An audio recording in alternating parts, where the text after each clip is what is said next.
So with a posture evaluation, you probably looked at people walking, doing these kind of things day-to-day life. But what you're actually going to be doing is you're going to actually be looking at the shoulders. So the thing is, if one shoulder is higher than the other, more likely, let's say if one shoulder is higher than the other, this area is more contracted in this region.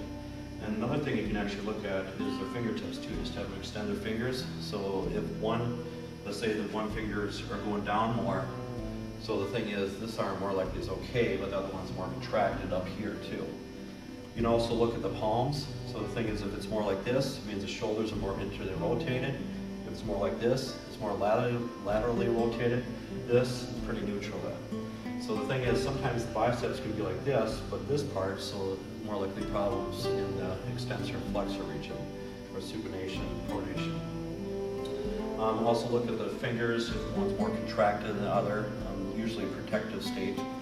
You actually want to look at the face for all these regions too, because of the head. So let's say it's more tilted one direction or another direction, or even just slightly over this way too. So you can usually sternocleidomastoid, the muscle here, is really associated with a lot of those kind of problems.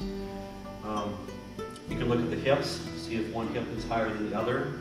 The thing is, it's not necessarily bone, but it's muscle, and the fascia is actually pulling those regions up higher.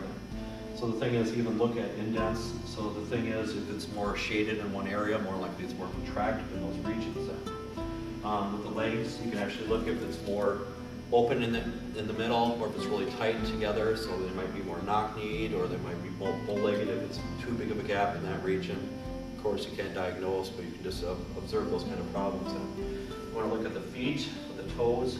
So see if there's a difference with that. And sometimes one foot might be in front of the other foot. And if one foot is more in front of the other foot, that means it's helping support the other leg a lot more than. And also look if it's, let's say one foot is kind of rotated out. You're going to see this a lot with a lot of people.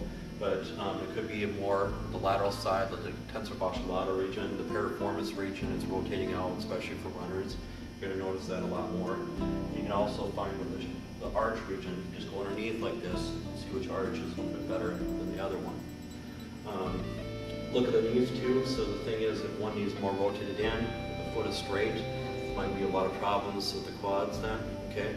But otherwise, if the whole leg is pulled out, there's more problems with the hips. But that's what you're going to run into then, okay?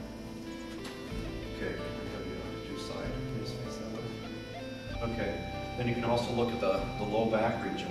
Just keep your posture right on the tip of your arm. So the thing is, if it's too curved in this region, possible lordosis problems, of course we can't diagnose.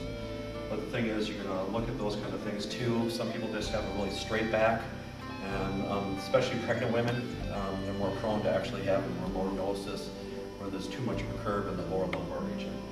And then for the shoulder region, over the neck, what you're going to notice too is there's a lot of people with straight necks, especially people in car accidents and those kind of problems. But just be aware of that as much as possible then too, okay? So the thing is, we need a little curve in the cervical region. You can also see if one foot's more in front of the other one. Okay, face the wall, please. Okay, here, this.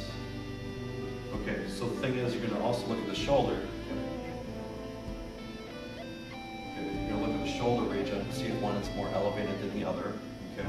Also with the hips, you can actually you can just line up your thumbs like this and just look in front of them and see which one is higher than the other one. You can actually look if there's more muscle tone on one side than the other, because the thing is, more likely the more dominant side is going to have a lot more muscle tone in those regions. Okay. And you can tell if they're more laterally rotated, if it goes closer together like this, but if it's more stretched out, it's more internally rotated. So if you're hunched over at your desk a lot more then, okay? And you can also tell with the muscle mass on both sides, in any shaded area, more likely it's more contracted in those regions as much as it is then.